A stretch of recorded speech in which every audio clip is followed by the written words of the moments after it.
My husband planned a surprise party for his mother on my birthday, so I celebrated without him. There's a particular kind of disappointment that comes when the person who promised to love you above all others forgets the day you were born. It's not about the gifts or the cake or the attention. It's about being seen, being remembered, being valued. I'd spent 6 years with Michael, 6 years of compromising, accommodating, and putting his family first. I'd told myself it was temporary, that once we were married, once we had our own family, things would change. But they didn't. And on the morning of my 32nd birthday, I woke up to an empty bed, a cold kitchen, and a note that said he'd gone to his mother's house to plan her surprise party. My birthday, he'd forgotten, and in that moment, something inside me shifted. I wasn't going to be angry or hurt or disappointed. I was going to celebrate myself, and I was going to do it without him. My name is Rachel, and I've always been the kind of person who puts others first. It's not a conscious choice. It's just how I'm wired. I remember being a little girl, watching my mother sacrifice everything for our family, and I thought that's what love looked like. I thought love meant giving up your own needs, your own desires,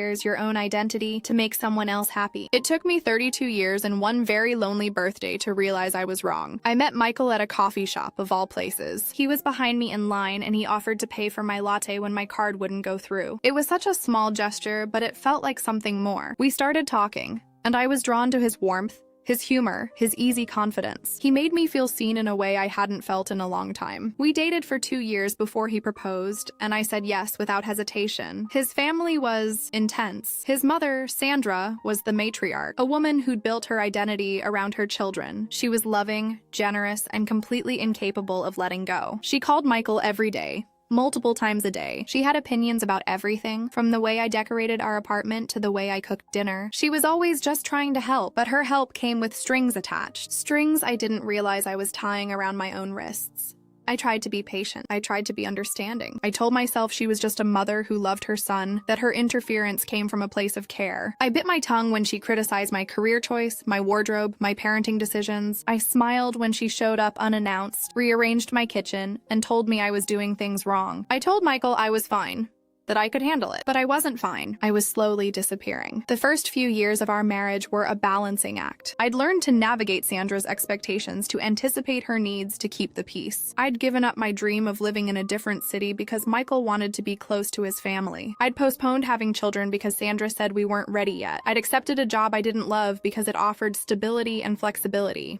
2 things Sandra valued. I was living someone else's life, and I didn't even realize it. Then came my 32nd birthday. I'd been feeling a shift inside me for a while, a quiet restlessness I couldn't name. I thought maybe it was just the exhaustion of another year, the weariness of always putting everyone else first. I decided I was going to do something different this year. I was going to celebrate myself. I didn't want anything extravagant.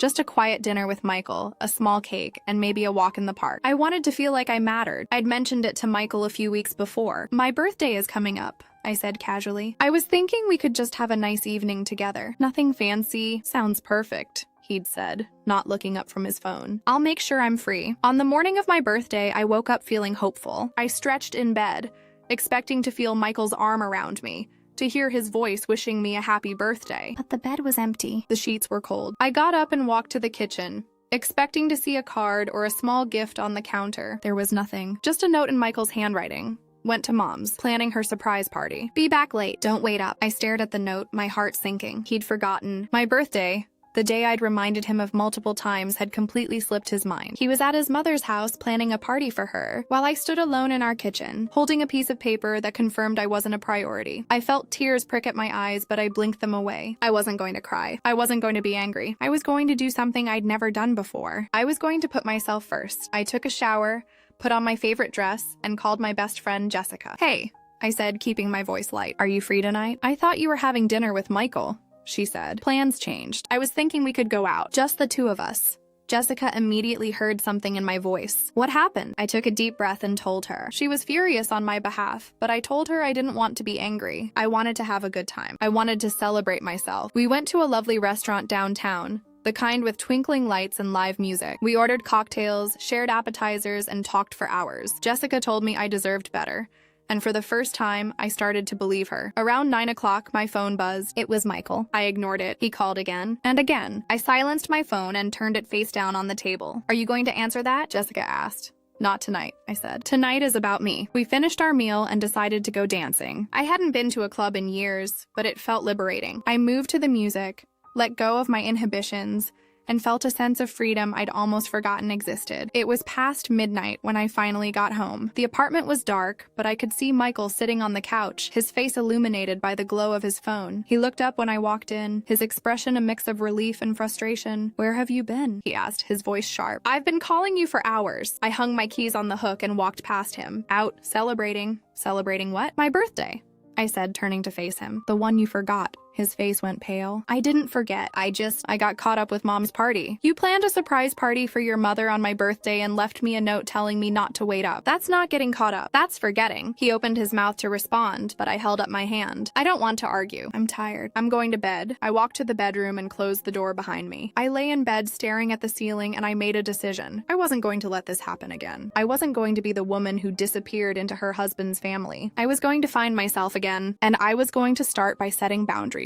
The weeks after my birthday were transformative. I didn't confront Michael or demand changes. I just started making different choices. Small ones at first, like taking a yoga class on Saturday mornings instead of going to brunch with his family, or cooking meals I actually enjoyed, instead of the recipes Sandra insisted were better. Michael noticed, but he didn't say much at first. He was still trying to make up for forgetting my birthday, bringing me flowers and offering to take me out to dinner. I accepted his gestures gratefully, but I didn't let them change my newfound resolve. I was finally learning to prioritize myself, and it felt like coming home. The first real test came when Sandra announced a family gathering. It was a Sunday afternoon, the kind of event I'd always attended without question. But this time I had other plans. I'd signed up for a workshop I'd been wanting to take, a creative writing class that met on Sunday afternoons. It was something I'd always wanted to do.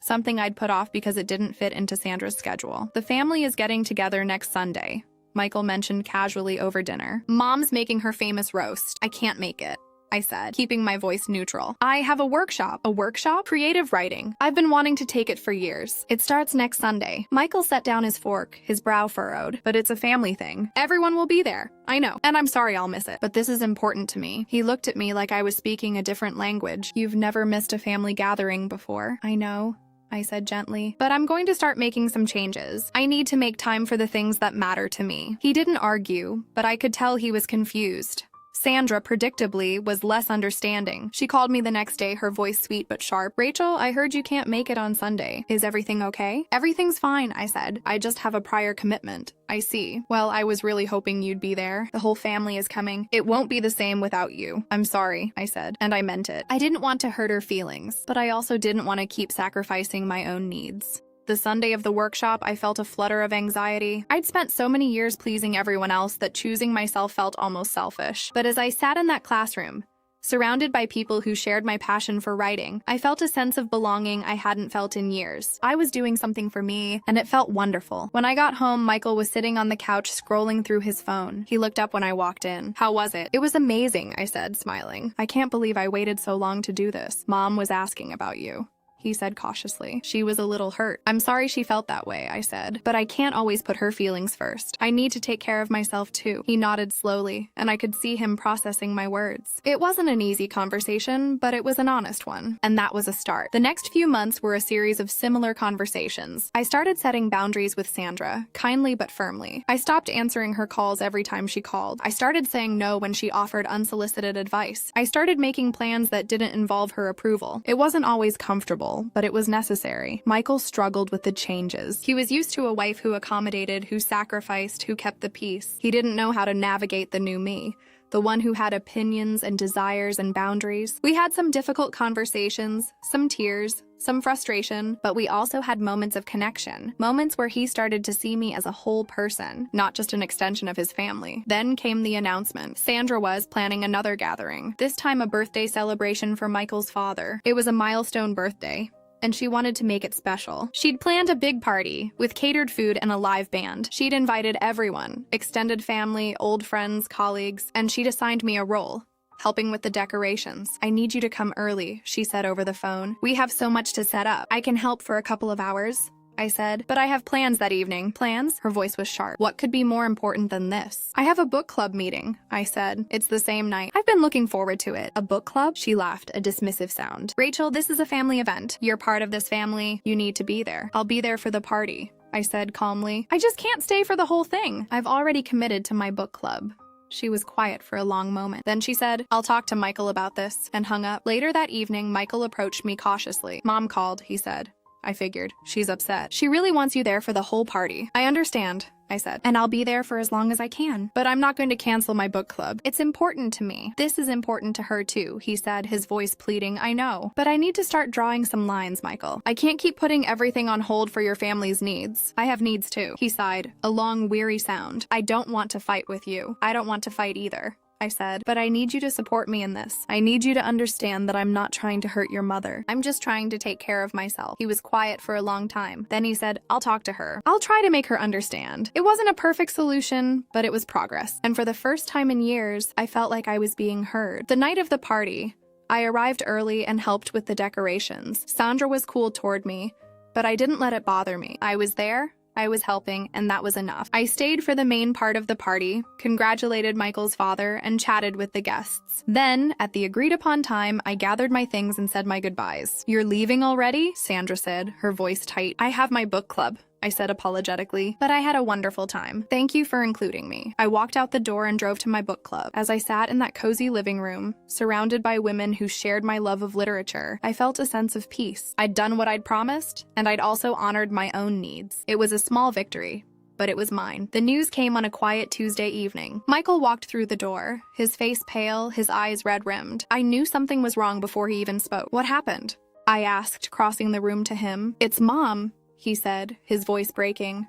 "She has cancer. It's serious." I wrapped my arms around him and held him while he cried. I felt a rush of sympathy, both for him and for Sandra. Whatever tensions existed between us, she was still his mother, and she was facing something terrifying. The next few weeks were a blur of hospital visits, doctor appointments, and emotional conversations. Sandra's treatment was aggressive, and the family rallied around her. Michael spent as much time with her as he could, and I did my best to support him. But I also felt the familiar pressure creeping back. Sandra needed help, and the family looked to me. Meals to prepare, errands to run, appointments to coordinate. I wanted to help, I truly did. But I also knew that if I wasn't careful, I'd slip back into old patterns. I'd become the caretaker, the helper, the one who sacrificed everything for everyone else. I had a conversation with myself one night. Sitting in the quiet of our living room, I thought about the person I used to be, the woman who'd accepted a life that wasn't hers because it was easier than standing up for herself. I thought about the person I'd become, the one who'd found her voice and learned to use it. I didn't want to lose that person, but I also didn't want to be cold or unfeeling. I decided to talk to Michael. "I want to help," I said. "I want to be there for your mother and your family, but I also need to take care of myself. I can't go back to the way things were before." He nodded slowly. "I understand. What do you need?" "I need boundaries. I need to be able to say no sometimes. I need you to support me when I do. I can do that," he said. "I'm sorry I didn't do it sooner. I was so worried about pleasing everyone that I forgot to think about what you needed." I felt a weight lift off my shoulders. He was finally hearing me. He was finally understanding. The next few months were challenging, but we navigated them together. I helped with Sandra's care, but I also made sure to carve out time for myself. I went to my book club, my yoga class, my writing workshop. I took walks by myself and read books that had nothing to do with cancer or caregiving. I stayed connected to the person I'd worked so hard to become. Sandra's treatment was difficult, but she was strong. She had good days and bad days, and I was there for both. I brought her meals,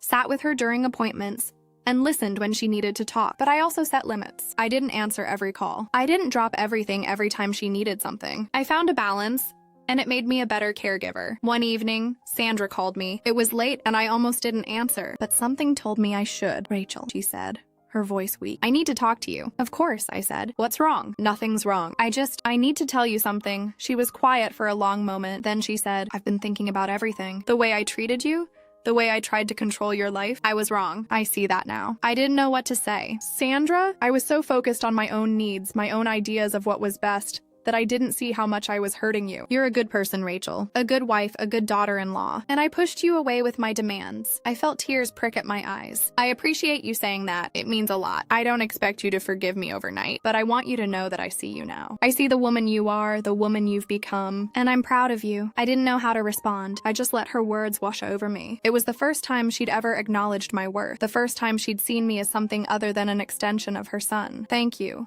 I said finally. "That means more than you know." A few weeks later, Sandra passed away. It was a difficult time for everyone, But we came together as a family. I was grateful for the conversation we'd had before she died, for the closure it brought. Michael was devastated, but he leaned on me for support, and I was there for him, fully present without losing myself. We mourned together, we healed together, and we grew stronger together. In the months that followed, I reflected on the journey that had brought me here. The years of sacrificing myself, the birthday that changed everything, the slow process of reclaiming my identity. I thought about Sandra, the woman who'd challenged me, frustrated me, and ultimately taught me about the importance of boundaries. I'd learned that love doesn't mean losing yourself. It means showing up as your whole self, with your needs and desires intact. It means being compassionate without being a doormat. It means standing up for yourself, even when it's hard. Michael and I started new traditions. We celebrated birthdays, holidays, and ordinary days in ways that honored both of us. We made time for our own family, our own rituals, our own memories. I continued my writing, my yoga, my book club. I stayed connected to the parts of myself that made me who I am. And on the anniversary of my 32nd birthday, the one Michael had forgotten, he surprised me with a quiet dinner, just the two of us. He'd planned it himself, down to the smallest detail. He'd learned, he'd grown, and so had I. We sat across from each other, holding hands, and I felt a profound sense of peace. I'd found my voice, my boundaries, my sense of self. I'd learned that celebrating yourself isn't selfish, it's necessary, and I knew, with quiet certainty, that I'd never forget that lesson again.